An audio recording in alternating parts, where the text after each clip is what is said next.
Tonight in Democracy 20, legendary jazz musician and activist Hugh Masekela shares his hopes for the country of his birth.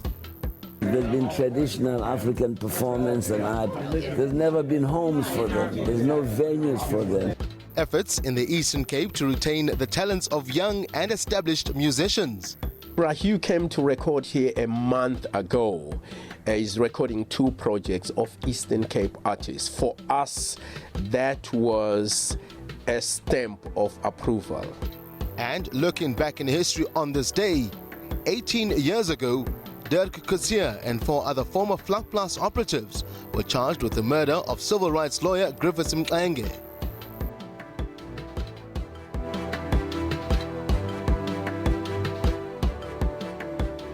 Well, good evening and welcome to Democracy 20, a program in which we look back at the accomplishments of 20 years of democracy in our country. Our studio guest tonight is, well, legendary rather, Sipho hotstix Mabuse. And if you have any questions for him or want to take part in tonight's discussions, as we've been always asking you to do so, please send us your views. elections@sabc.co.za is our email address, or if you prefer to send an SMS, a text. This you can do to 33726, and remember to begin your message with the word vote, and every SMS will cost you R1.50. For tweets, all use social media savvy people, #SABC elections, and for those who prefer using Facebook, you can find our page, that is SABC News Online. Send us your questions, send us your comments on the show, we'll use them, and obviously hopefully interact with our guest as the show goes on. Now, legendary jazz musician and activist Hugh Masekela has just celebrated his 75th birthday. He left South Africa in 1960 to escape apartheid and became a trumpeter in New York. Today, he's still performing and still trumpeting the message of freedom. He took time out of his birthday celebrations to visit the Smithsonian Center for Folklife and Cultural Heritage in Washington, where he shared stories and his hopes for the country of his birth. Our Washington correspondent, Kate Fisher, reports.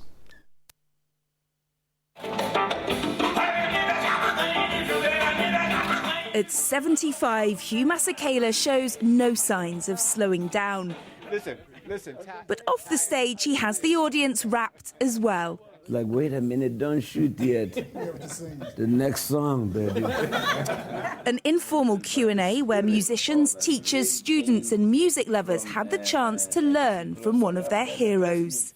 When I came to the States in 1960. There were stories too. Talking of Nelson Mandela, the anecdote wasn't political, but instead their shared love of napping. Do you know anything about naps?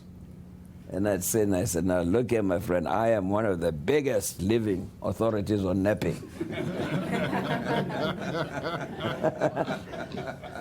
He said, the first thing I must tell you is that you cannot lie down and call that a nap. That is sleeping. Masekela's biggest message was his vision for a renewal of African pride and recognition of its cultural riches. In all these years that there's been traditional African performance and art, there's never been homes for them. There's no venues for them. So, but that same venue will also be an academy, so during the week or in the evenings, during the week, you can learn languages, you can learn the different arts and crafts, you can learn the history and all the information that you don't have about Africa. Hugh Masekela didn't pick up an instrument today, but he didn't need to. His voice resonates whether he's performing to thousands or just chatting to a few. A day of inspiration and anecdotes to infuse the next generation of musicians and social activists. Kate Fisher, SABC News, Washington. Thank you indeed there, Kate. Now, from one music legend to another, joining us in studio, as I said at the top of the show, is none other than Sipho hotstix Mabuse, Umdala, as I'd like to call it. He was born... It wasn't a shantytown, it is rather Orlando West, yes? Well, it was shantytown. Shantytown. Yeah, shantytown, yes. It's still Orlando West. It's a Babu hotstix Mabuse, thank you very much for joining us on Democracy 20. Thank you. As you heard, the show that celebrates basically what democracy has meant to us in the past 20 years. In particular, today's topic, what the role that music played in as far as our democracy. There's something that you told me before we came out of that piece from Kate. Hugh Masekela actually started his music trumpeting not in New York. Not in New York. In New York, he rather. was a legend right here before he left he loved the country. Yes, he was young, he was a lady, but he was already, an esteemed trumpeter. Let's speak about that. Let's speak about the man, Mabuse Masekela.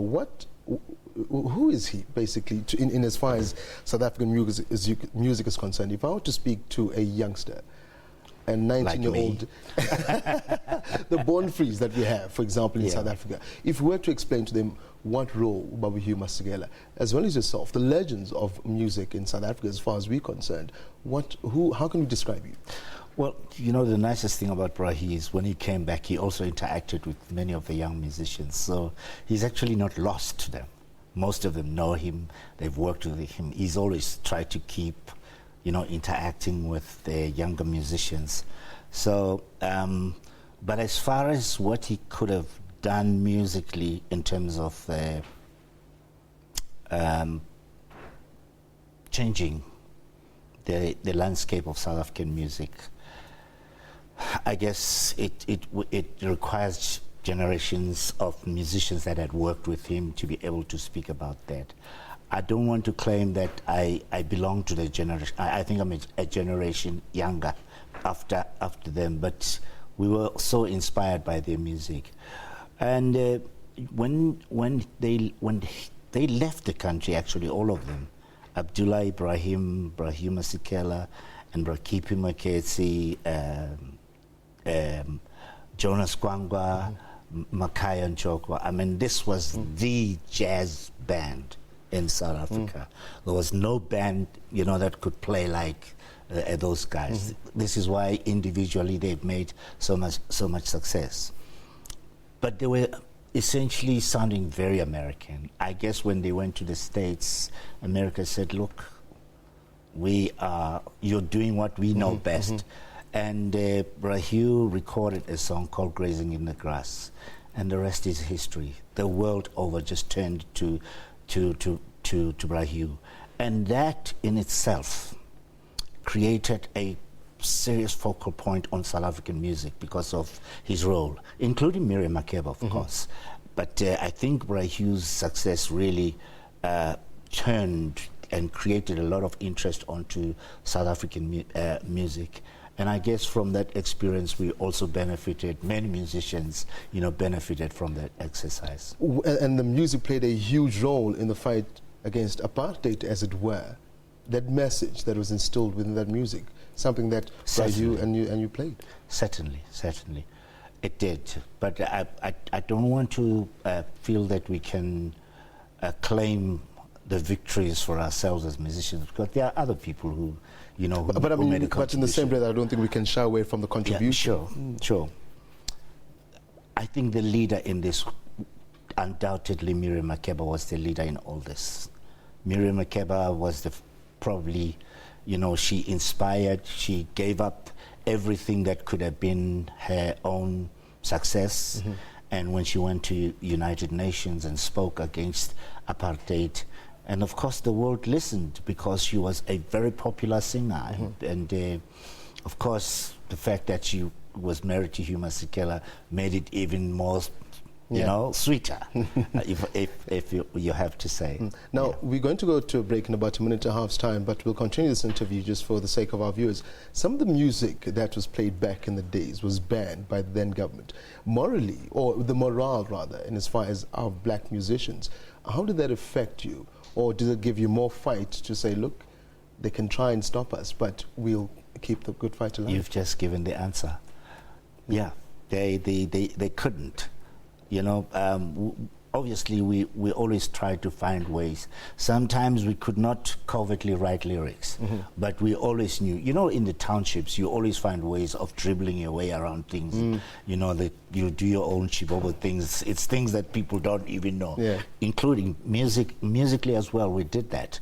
We wrote overtly lyrics that a lot of people in the townships would understand what we were saying. Hotstix, Mabuse, we're going to take a quick break. As I said earlier, hopefully we come back, we'll have some interaction from the viewers at home.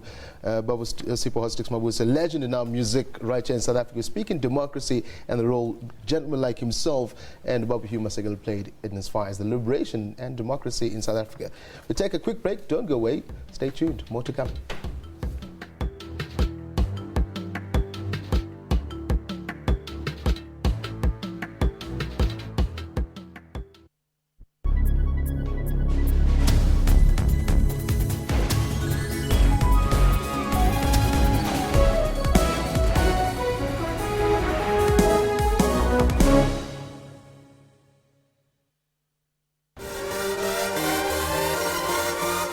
Mercedes-Benz is all what you can expect from a lifestyle brand itself.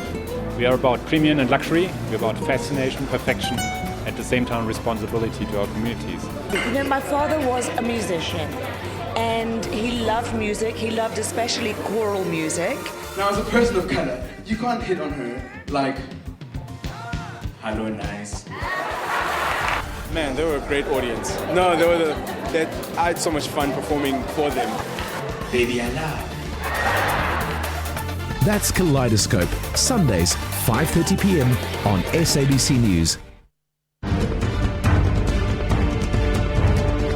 Coming up this week. I think it allowed me, being an American, to put like a very different spin on things and give it life and give it some breath. A lot of my favorite directors in America are foreigners that come into the United States and make films. So I think I've always noticed that. Join Refilwe and Eloise on Film South Africa every Friday at 17:30 CAT. Get all the latest news from the SABC's online news services on our website. Breaking news and in-depth coverage of everything from business, sports to politics and lifestyle. Catch the top news clips and watch live streaming of major news events on the SABC News YouTube channel whenever. Stay connected on the SABC News Facebook page and have your say on news that matters to you. And for the latest headlines and live updates from our reporters, follow us on Twitter. SABC Digital News, anytime, anywhere.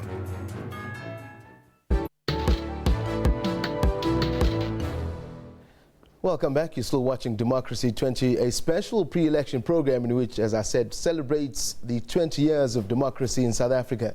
Now, the Eastern Cape Provincial Record Label, a first of its kind record label, has been well launched in the Eastern Cape.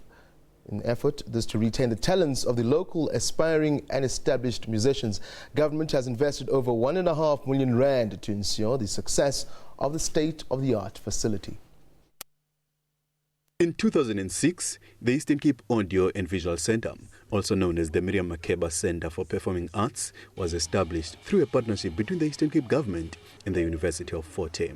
It aims at curbing the decades-long exodus of local artists to mostly Johannesburg in pursuit of realizing their dreams. We as the government are giving them a choice because initially they didn't have a choice. They have to go to Joburg, but now they can record here.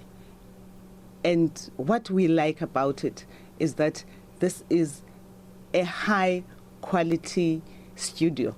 It's not just any other studio.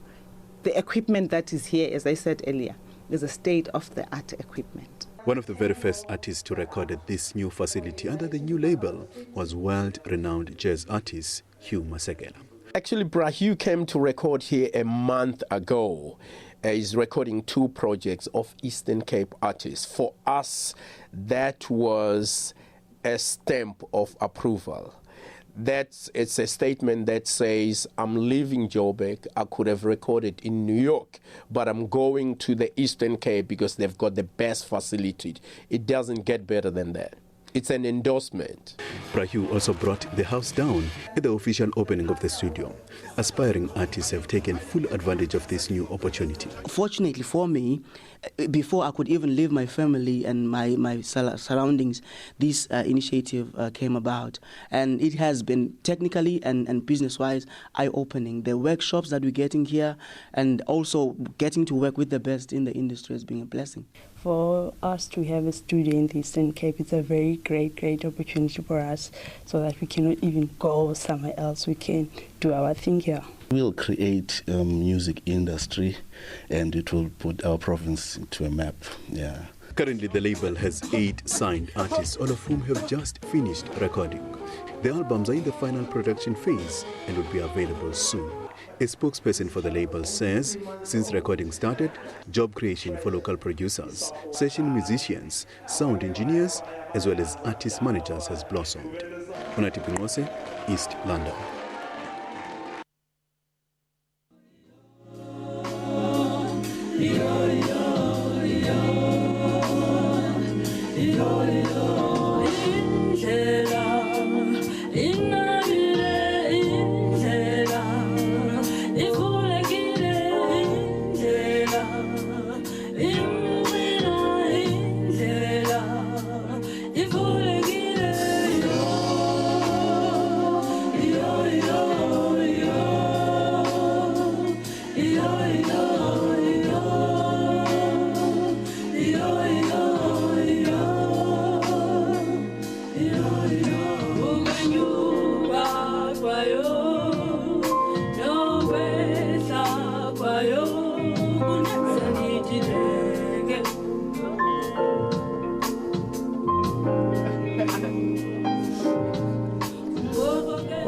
those are just some of the sounds we can expect to hear from that stage of the art studio from the Eastern Cape. And if you've just joined us, welcome. Our studio guest tonight is none other than the great Sipho Mabuse, and we're talking about the accomplishments of music in the past 20 years of democracy. I felt your foot tapping whilst we were listening to that. It's well, that kind of music. I'm a musician. Yeah, I must take pride naturally to music. And that was inspired by yourselves.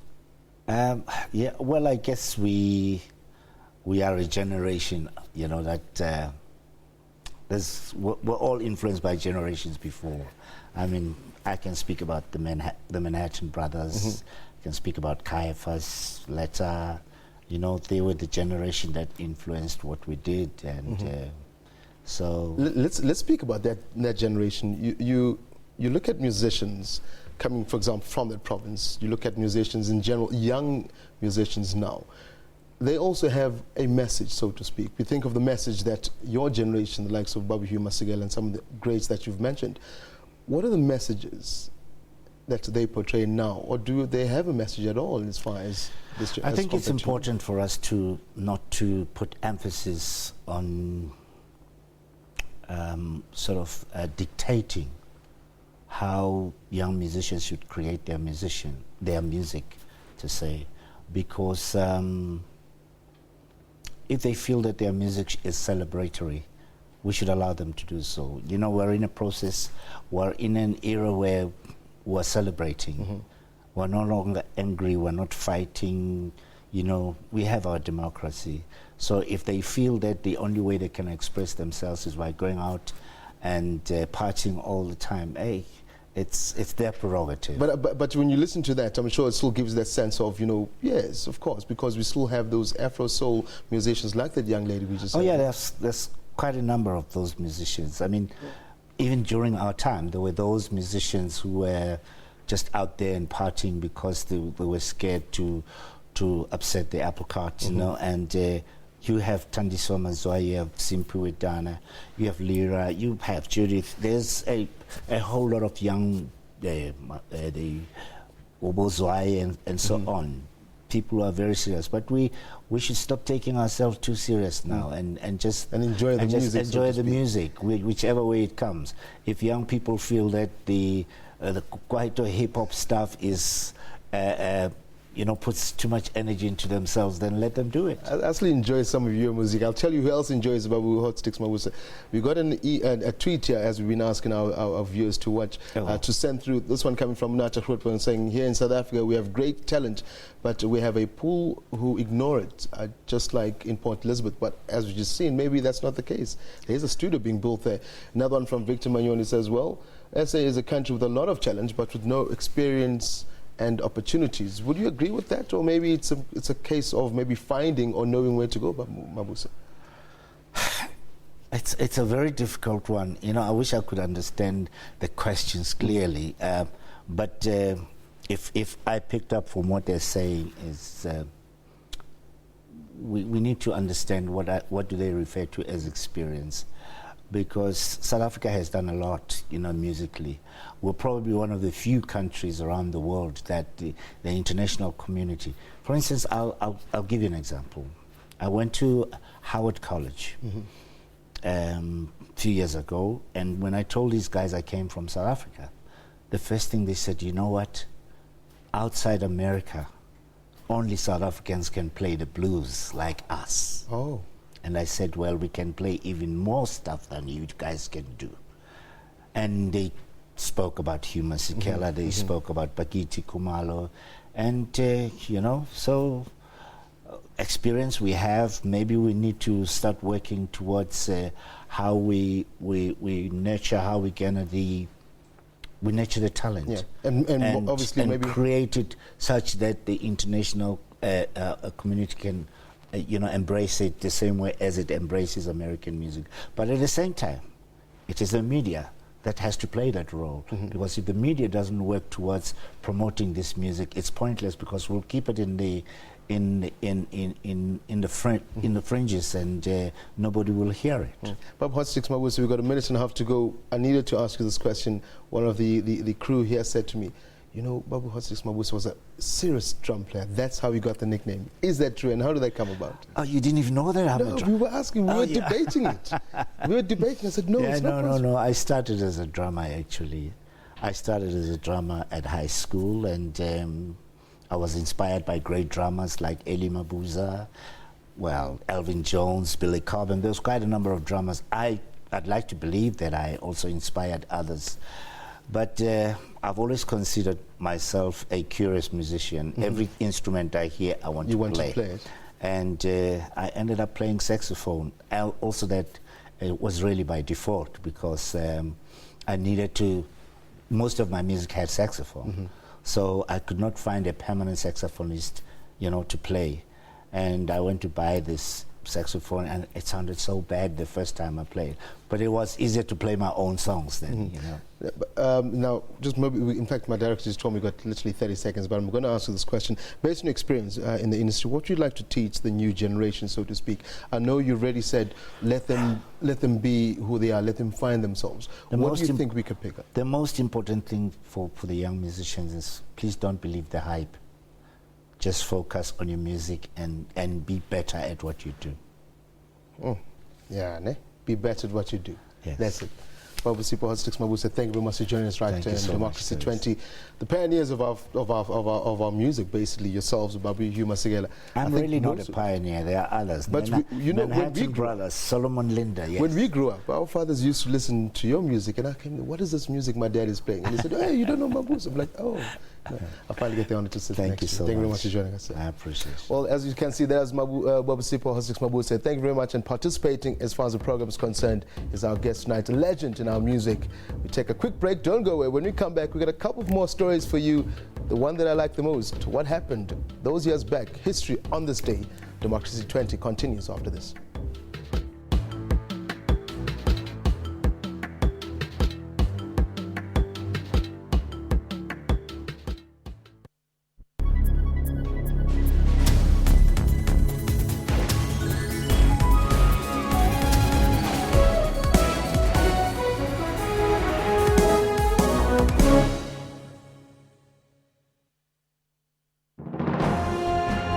Zoom into Africa.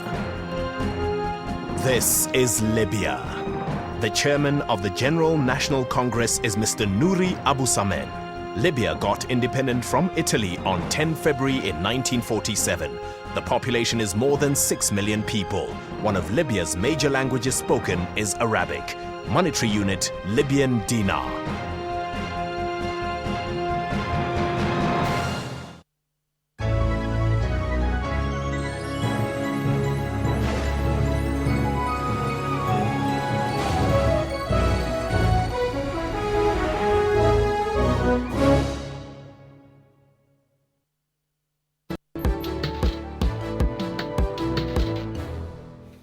Welcome back. Time now to look back in history. Durban civil rights lawyer Griffiths Mxenge was murdered in November 1981 by rogue policemen operating out of Vlakplaas near Pretoria. That's Vlakplaas. 15 years later, his killers were finally brought before the courts. 5 former Vlakplaas operatives, including Dirk Coetzee, were charged with his murder, as SABC News reported on the 17th of April in 1996. Pathologist Dr. Barend van Straten described Mxenge's murder as a case of overkill. He said he probably died instantly of 2 fatal chest and throat wounds. He told the court it appeared his killers wanted to be absolutely certain that he was dead. They used an assortment of weapons to kill him, including pangas, wheel spanners and hammers. Tomorrow, the defense team will ask the court to order the Truth Commission to hand over certain documents relating to Mxenge's murder. TRC lawyers say they'll oppose this. Former Askari Joe Mamasela is expected to testify on Monday.